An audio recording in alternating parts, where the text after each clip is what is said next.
Wow, thank you so much, Jocelyn. And hello, Comic-Con. I can't believe I get to say that. My little nerd heart is freaking out. I am so honored to be here moderating this panel full of extraordinary and inspiring women. So let's just jump right in. My first question for everyone, kind of a little icebreaker. I'd love to start off the discussion by asking everyone, what's one film or television show that inspired you to enter the entertainment industry? Let's start with Casey and work our way down. Oh, I know exactly what it was. It was the MTV Music Awards, 100%. Back in the 90s, remember MTV? Yeah. I was sitting front row. I was sitting front row watching Whitney Houston perform, and you can see the sweat dripping down her face and into her cleavage, and I just thought, this is amazing. I mean, this is You're like, this is stuff for you me. don't see on TV that I need to be a part of every day. So it was definitely that moment I thought, this is really cool. I want to do it every day. And I had a desk job, so I really didn't mind leaving my desk job to do it. So. I mean, when you get to see Whitney Houston sweat in real life. Oh, God, she was brilliant. God, she's so amazing. That was kind of before she declined, but it was great. What about you, Kate? I would have to say seeing Jurassic Park as a kid, really, it was such a visceral experience. The dinosaurs seemed so alive, and it scared me. It terrified me as a child, and I think just that it showed the power of movies to bring something to life. 1,000%. Every day after school, after elementary school, my grandma and I would watch Oprah and Pokemon, literally every day religiously. So I think that's contributed a lot to my, optimistic, youthful, and curious vibe of Big Talk. What an essential pairing. Yeah. I'm a 90s kid, so I grew up in the golden era of Disney.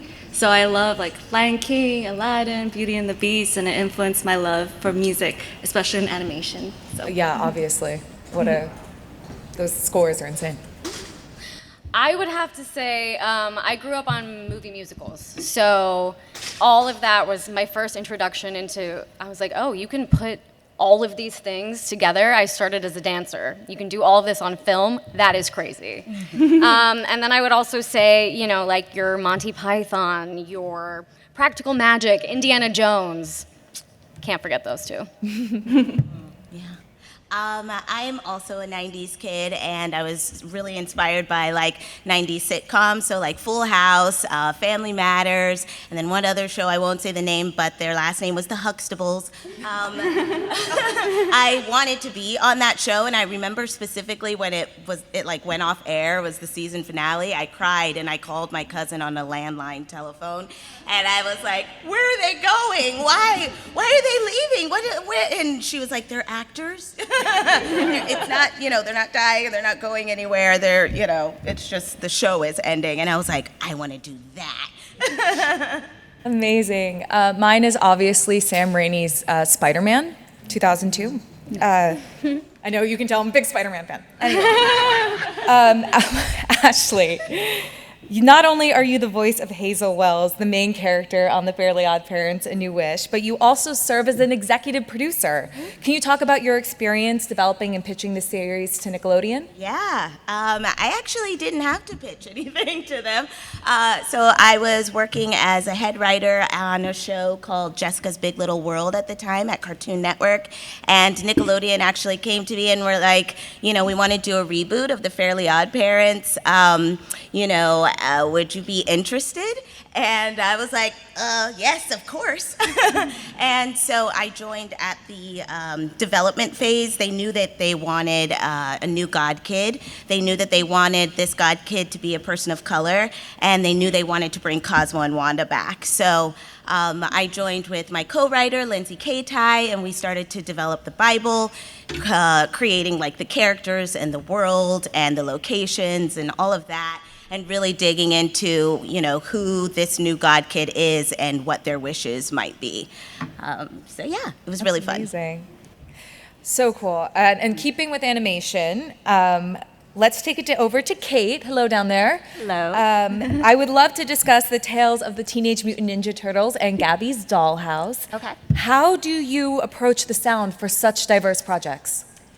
Yeah, so I'm the re-recording mixer on both of those, which means that I'm the person at the end on the big mix stage that kind of looks like a theater, putting all the sound together. So it's the dialogue, the music, the Foley, and the sound effects. So what I'm always doing is just serving the story and focusing the audience, especially since in animation it's largely for children. So they are very different projects and very different goals.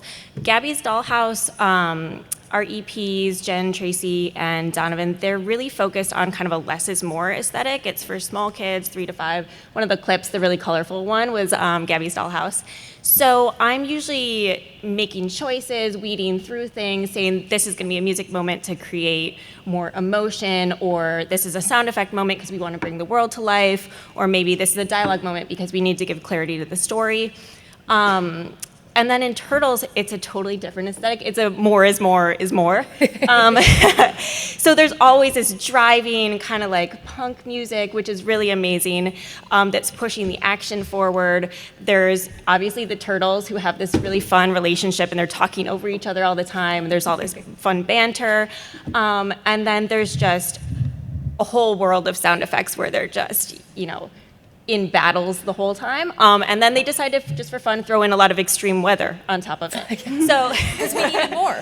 yeah, there's more is more is more. But so what I'm doing is I'm kind of additively being like, how do I help to push the story? How do I remind the audience that there's a crazy thing going on off screen that we have to still be apprehensive about?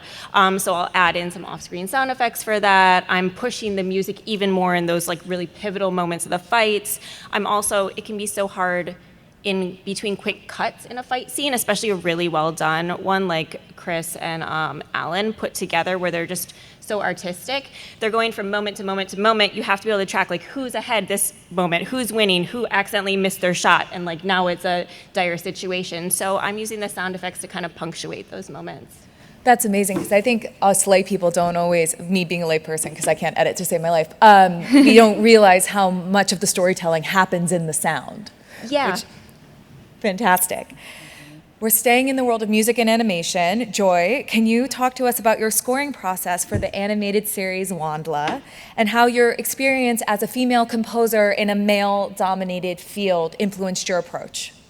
So Wondla is an animated sci-fi series. It's a trilogy written by Tony DiSrelizzi, and it's a really epic world full of dynamic and diverse characters, which provides a really great canvas for me as a composer to like, how do I use music to identify each character? Each character has their own theme, each location has its own theme. And I could think about in terms of location, like, oh, if this is a fisherman village, what instruments can I use to show that they're a very community-based place? Or if we're in a royal palace, like what instruments I can use. Like I used a bunch of Asian plucky instruments to show their sophistication. So just having different instrumentation, orchestration can kind of show the different characteristics. And it is a very male-dominated field, being composer. There's not a lot of female composers, Asian female composers out there. So while it doesn't influence my musical choices, it does help me develop resilience. And I learned to advocate for myself and speak up for my ideas. A lot of filmmakers like when you present original ideas. And it just inspires me to want to advocate for other female creatives and continue to uplift each other. That's wonderful. Yeah, girl power. That's what I'm talking about. Casey. Yes. Hi. Hi, love.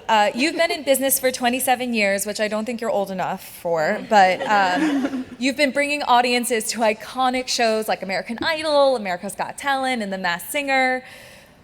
Can you elaborate on the importance of live audiences in television production? Oh, I mean, that's easy because look at all of us here. You know what I'm saying? Like, if this was just an empty room and I was just speaking into a camera, then it would just fall flat. So our slogan at OCA is "We bring the fun," and that, in very simple terms, tells what we do. So without the studio audience, I mean, there'd be no genuine connection. I wouldn't be looking at you like we're looking at each other. And so I'm feeding off your energy, you're feeding off mine, and together we create an environment and an atmosphere, and that is absolutely seen on camera. But as you know, who watches reality TV shows? Okay. How much do you see the audience's reactions in the show itself? All the time. right? Now listen, I want to apologize right now that when you walk out of this room, you will never unsee the television audience again, and I'm so sorry for that. It'll drive you insane. Even worse, if you're like me, an audience producer, you're gonna be looking at what they're doing. Are they sitting up straight? Are they playing with their hair too much? Are they chewing? Are they eating? Like, you're gonna never unsee them. Never. I'm watching all of you. No, but really, you know how important they are because you see them on television. And same as what we're doing here, we're making a human connection, and I think that that's so important. It does get picked up on television, 100%.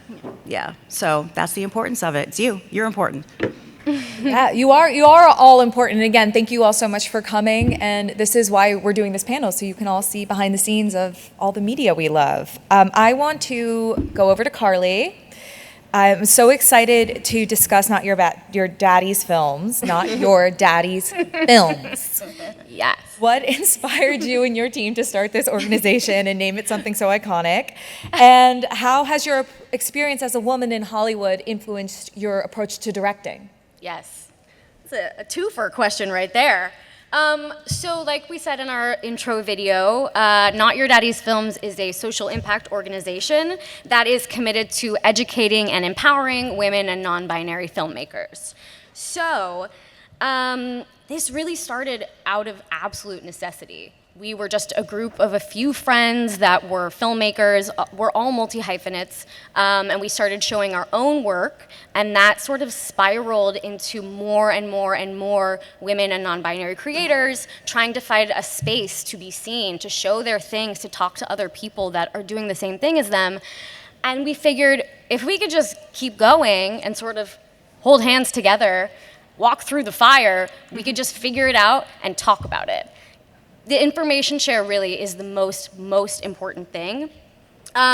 We didn't even realize how much it was needed. There is such a gap in the industry of deciding, okay, maybe I could be a filmmaker, to getting to actually direct your first episode of television. And then there is some help from there, but also not much. We were just talking about how there are all these programs that are really hard to get into, and then once you get into them, there's not a lot of support like for actually getting the jobs. Mm-hmm. So essentially we're just building what we need, and we're having these events and talking to our community that are just like us and just saying like, what do you need? Like, what do you need? We don't know what we're doing, you know, but like we'll start trying to figure it out together and talk about it.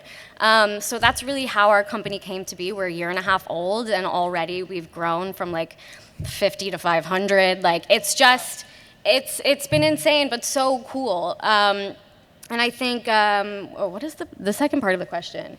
How has being a woman in entertainment influenced your approach as a director? Oh, yeah. A lot.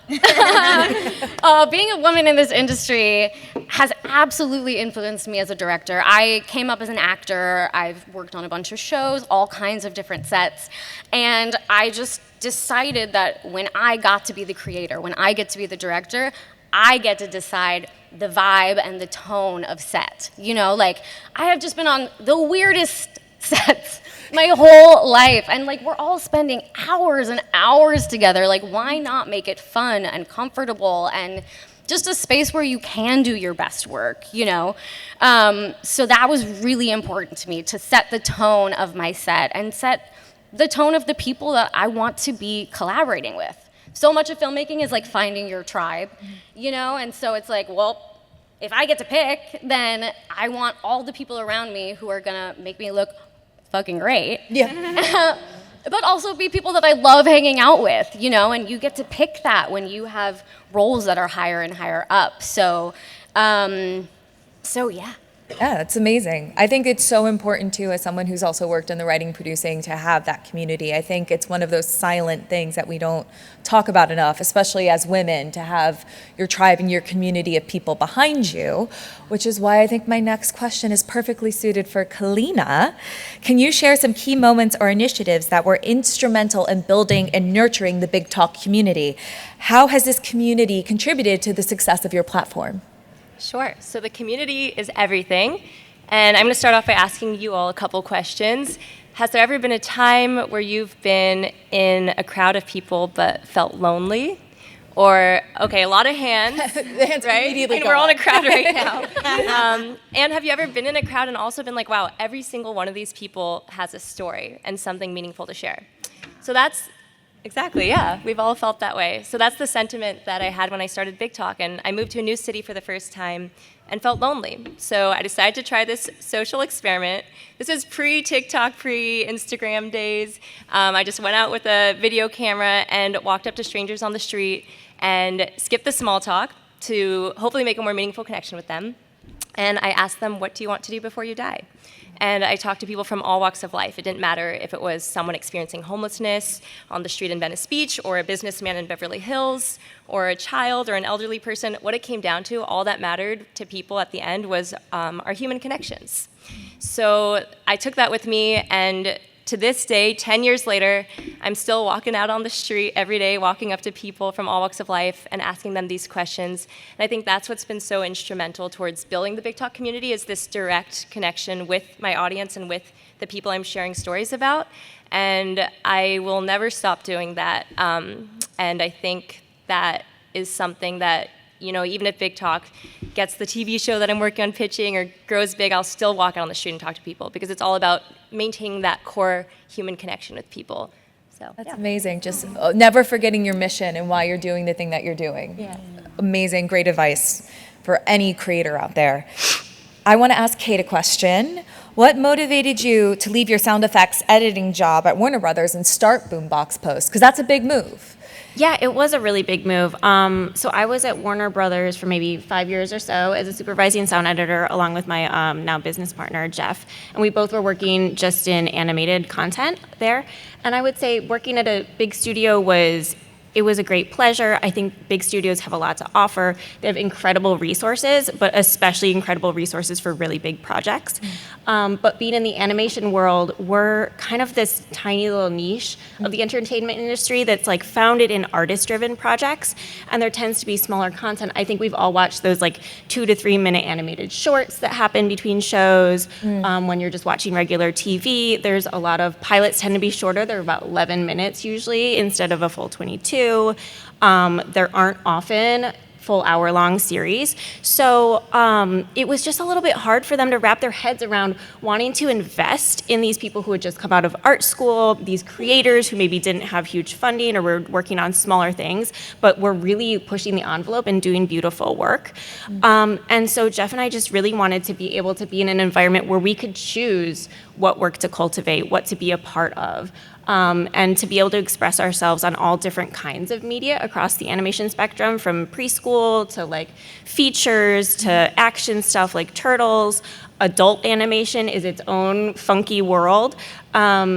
So we left, we took a big leap. We each just had, a client that was dear to our heart, and that we just wanted to do good work for. And from there, we kind of made a name for ourselves of being people who understand the genre and understand the creators. We pride ourselves in looking at the style of animation and being able to glean those really expressive words on how to craft the sound from it, like Joy, I'm sure, does as well, where you look and you go, oh, it's such a clean aesthetic, it's so futuristic, or maybe it's grungy and it's dirty and it's of the people, and you look at each project and it's just so fun to be part of the art. 1,000%. And I need to say that Boombox Post is the largest animation-only sound facility in Los Angeles, which is so impressive. Yeah. And you have all these you obviously started this business with your heart in the right place, but how did you navigate those challenges going from, I have one client leaving Warner Brothers, to being the largest sound facility in Los Angeles for animation only? So I think the key was really two-part. One, like I said, we started small. We did what we knew how to do really well, and we didn't get distracted by, getting really big really fast or branching out into things that we didn't know anything about. And we turned down a lot of opportunities to branch into other things where we were like, no, we just want to do what we know we're great at. But then over the years, it's also, recognizing when we hit that point where we were really good then at doing that, and we felt comfortable, and it was time to push the envelope again. And Jeff had started mixing a little bit when we were at Warner Brothers, and he really pushed me when we were at Boombox for a few years to start mixing too. And I have to say, like, I was pregnant with my first child, and I was like, this seems like a lot to embark on a whole new career that I don't have any experience in, and have a different role and sit up in front of a bunch of people doing a thing that I'm not as comfortable doing. But I'm so glad that I did it.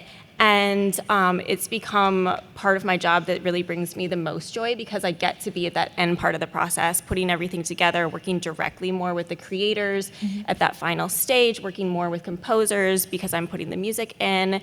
And I got my first Emmy nomination, not to like toot my own horn, for mixing. Big deal. Amazing. But it felt like such a proud moment for me, and I don't mind sharing it because I feel like it's a thing that I did later in life, and that I took that leap to expand myself, expand the business, and I trusted the people who were important to me, like Jeff, in saying like, no, you can do this. You will be great at this. You just have to put in the effort, and it's really borne so much fruit. Amazing. I love that you became a mother and you're like, time to spin all the plates. Why not? Speaking of spinning plates, my next question is for Ashleigh.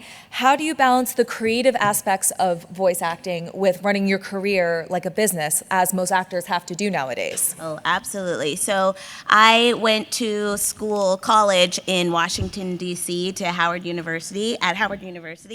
And there Great school. Woo! Any Howard people? Okay. Yeah! Love it. We'll chat after. So I was an acting major there, and I had a professor who would always tell us, she would always say to us, it ain't show business, baby, it's business show. And we'd be like, okay, we don't know what that means. But I now know what that means. It's that business comes first, that this is a business first. You know, we as creatives, I think it's so easy to get emotionally attached to the work and to like a role or something. I am a voice actor on the show Tiny Toons Looniversity as well, and I voiced the role of Babs Bunny.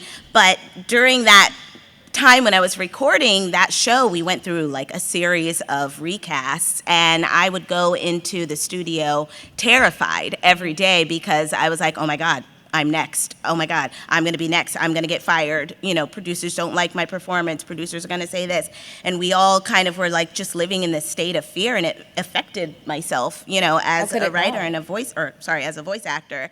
And so, yeah, it affected me so much. And so I was always worried. And I think, you know, the quicker you realize that it's not about you, it's a business, I think you become more free and you're able to, you know, just kind of, there's a release you feel. You have more fun. And you know, realizing that you're in service to the studio or to the network. It has nothing to do with you creatively. It has nothing to do with your performance or, you know, your voice acting. None of that is a reflection on you. It's all about the business. And, you know, it's hard to do because we want to get joy and fulfillment out of what we do. So there is a balance there. But I think remembering that it is a business first, you know, kind of frees you. And then your performances are better because of it. Because you're like, I'm not attached to it, you know? I'm not attached to any role. I'm not attached to any studio. This show is not going to make me. This, you know, role is not going to make me. Because that happened too on Fairly Odd. Well, no. I had learned it by Fairly OddParents. But on Tiny Toons, I was like, oh my God, this is gonna make me. I'm gonna be famous after this. And then I went in every day terrified because I thought, you know, this was it. This is everything, which means if it all gets taken away, then what does that mean about me? You know, so just shifting your brain and understanding that I'm a business first, you get smarter, you get informed, and you get more money. Important. Yeah. I know, I really love what you said about that, because I think as creatives, there's so much fear and pressure, especially over the past 18 months in this industry. It's been this incredibly tough time of upheaval and uncertainty, and I think it also feeds into why, especially women, are creating their own ventures. So speaking of which, KC. It is such an incredible accomplishment that On Camera Audiences is the #1 television audience company. Can you share your journey as a female entrepreneur in this crazy upside down entertainment industry, and what particularly inspired you to start your own business? Well, I mean, we've been, so OCA has been in business for nearly 3 decades. So you can imagine the journey. When I started OCA, there was no internet. I mean, there was. The internet was in your back room somewhere and plugged into the phone, and you dialed up once in a while when you wanted to research a vacation or something. So when I started the company, we were mailing out tickets. I mean, that seems so friggin' archaic to me. Even coming out of my mouth, it's scary. But you guys know who I'm talking about that are my age, right? You know. So the thing that really, reflecting back on OCA, what really is mind-boggling to me is how we came into the industry in the late 90s. Television took off. You guys know. American Idol, reality TV shows, skyrocketed. Technology took off. And we were just right there, just trying to hang on for dear life. And so, talk about having to jump through hoops. I mean, every day was something new. There's either there's some new technology. You guys got to get on board. You got to build a website. Well, what the hell is that? What's that going to do me? Well, they can print out their own tickets. How? And so every day I thought that I had one job, and then the next day I had another. So I think the thing that really stands out the most for me is how many jobs I've had to do, learn, and master in the last almost 30 years for one company. Mm-hmm. Just one. When I used to be an executive at Paramount Pictures, I did advertising.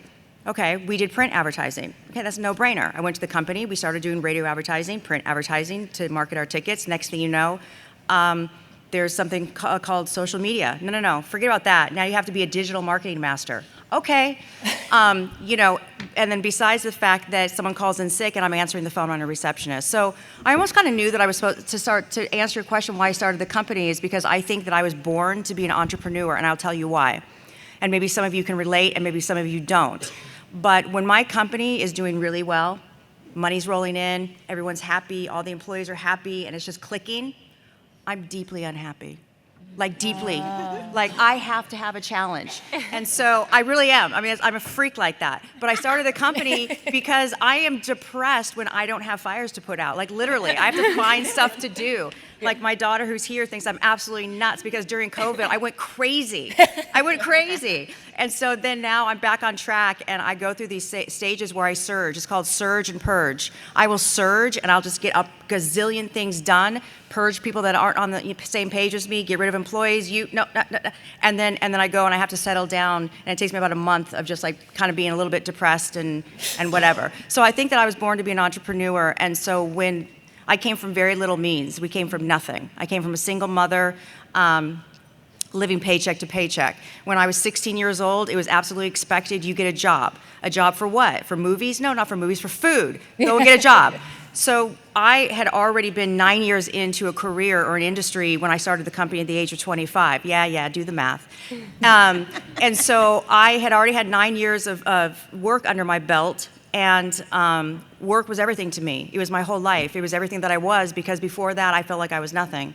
And so work gave me a purpose. And so when someone came along and gave me an opportunity to start a new business, that was just the norm for me. If someone said, "Oh, did you hear Casey quit her job at Paramount Pictures that she was dying to get so she could start an audience company?" Everyone's like, "Yeah, that sounds like Casey." She's crazy like that.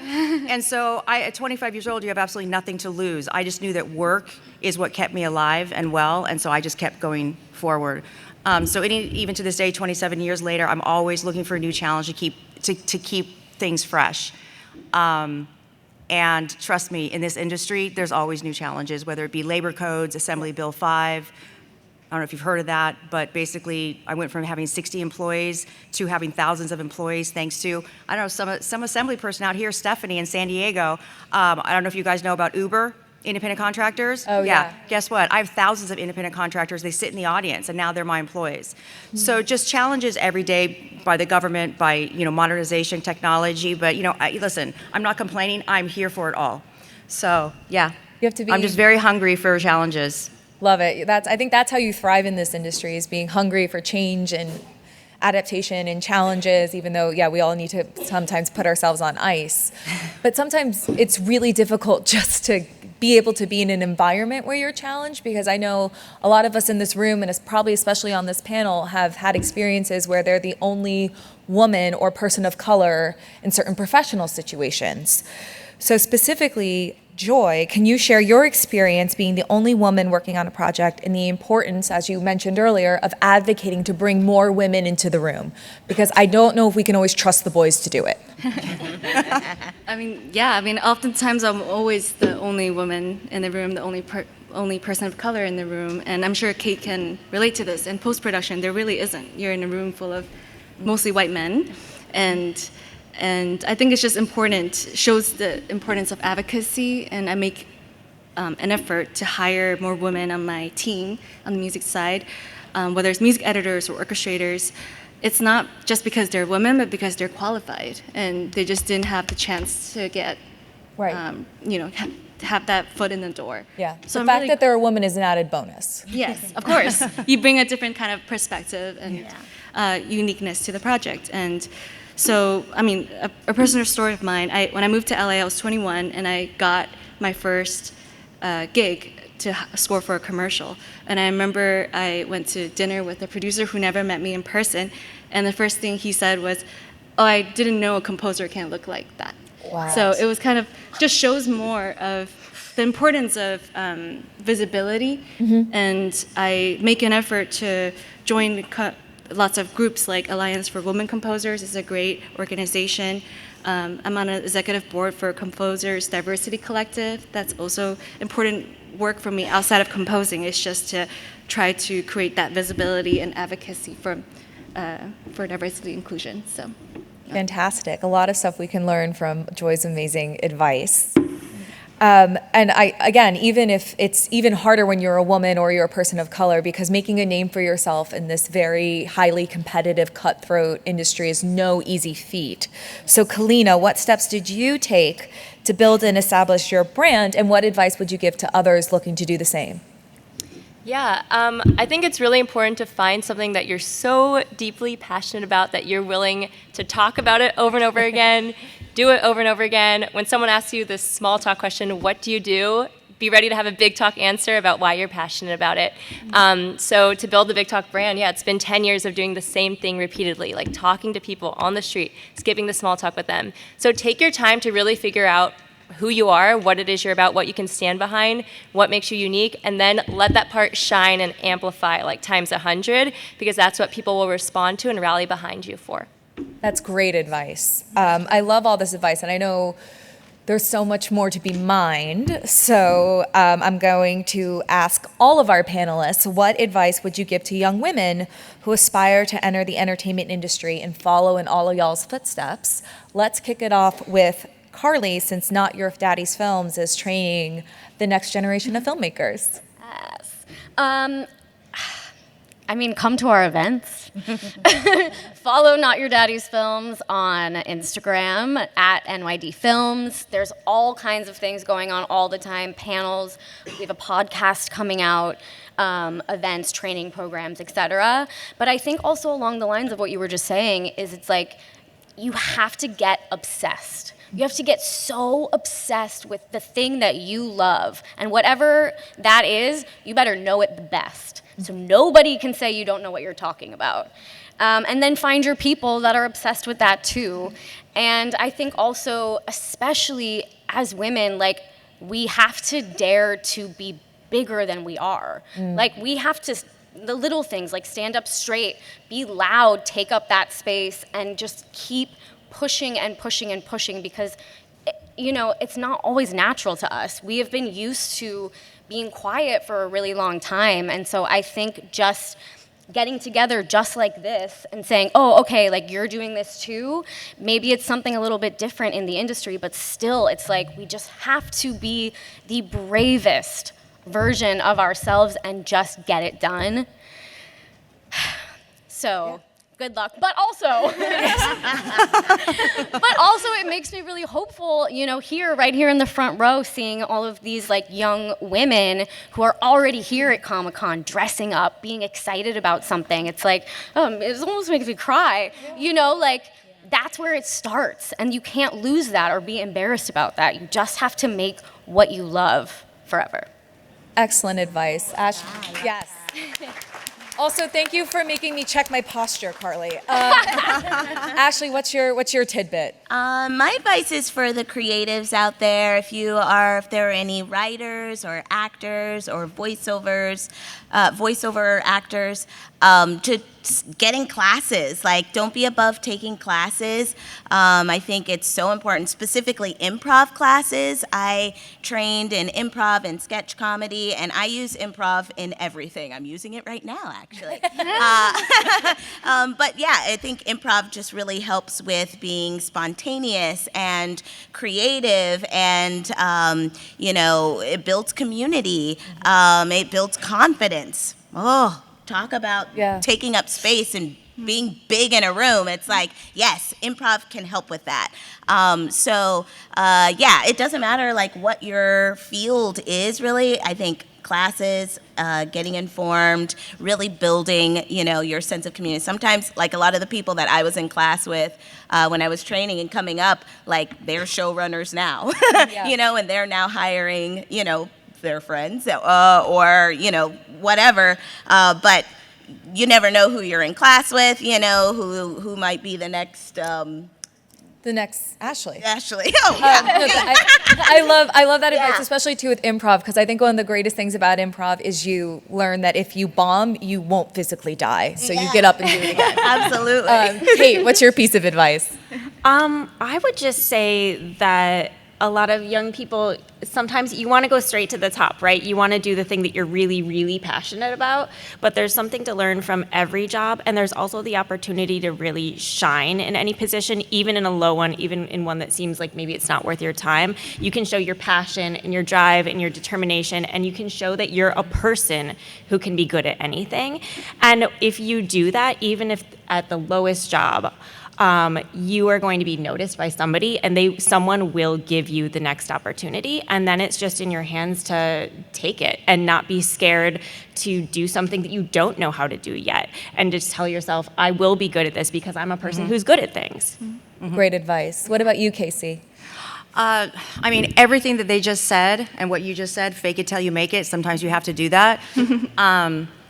It's hard for me to even think back when I was first starting out, but I'm different in that, I run it's a business. I don't even think most days I don't even think I'm in the entertainment industry, because I'm literally just in my office running a business every single day. Once in a while I pop into the shows, I'm like, whoa, okay, this is what we do. I will tell you exactly what I tell my daughter. Hi, Gigi. All my daughters, I have 3 kids, by the way. Bless. Yeah. Going through different generations of employees, started out with my generation, Gen X, millennials, and now Gen Z. Boy, you guys really test me, don't you? You really do, because I'm a Gen Xer and I don't get it. Much to learn. Yeah, the whole fragile thing, hand-holding thing. Oh, I'm trying, guys. I'm trying. But I will say, just be of service.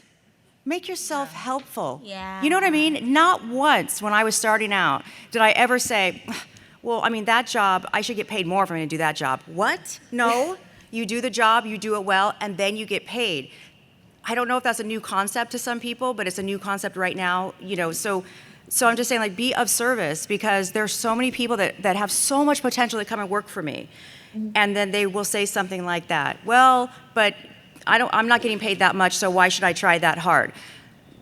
It's frustrating, but if you want to really succeed, you just got to do anything. However, on top of that, what else does Sabami say? The squeaky wheel gets greased. You don't just sit there and do the job over and over and over again.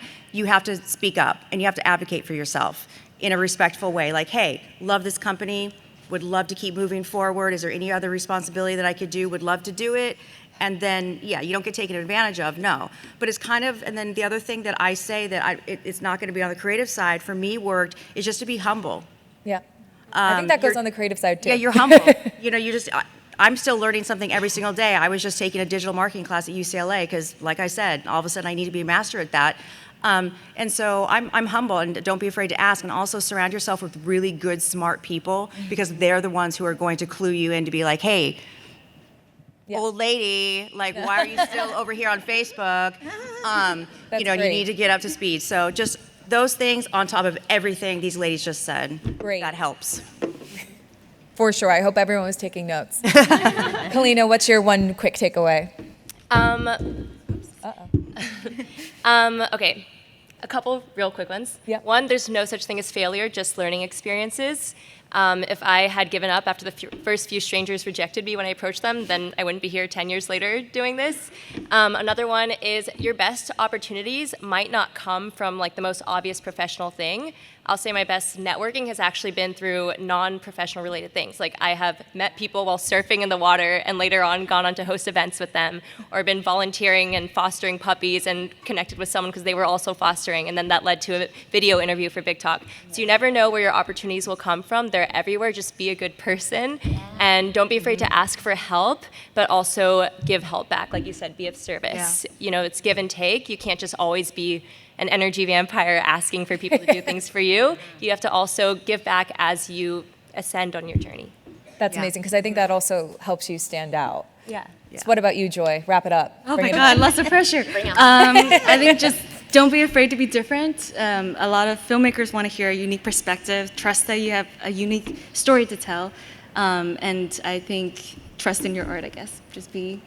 I love that. Yeah. And then if I can, as a writer-producer, if I could contribute something really quickly, I think it's just developing a sense of discipline. I think as creatives, we think it's like, oh, I'm just gonna vibe out and create. But I think I've done my best work when I set up a schedule, Virgo moon, when I set up a schedule,